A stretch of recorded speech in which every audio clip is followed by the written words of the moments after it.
Hello everyone. Today I will tell you how to install Honkai Star Rail Private Server.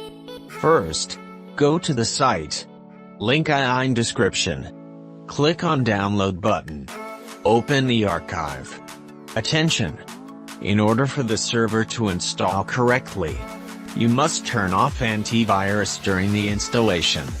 Go into Defender and turn off. Open the installer. Password: mihoyo. We are waiting installation to finish.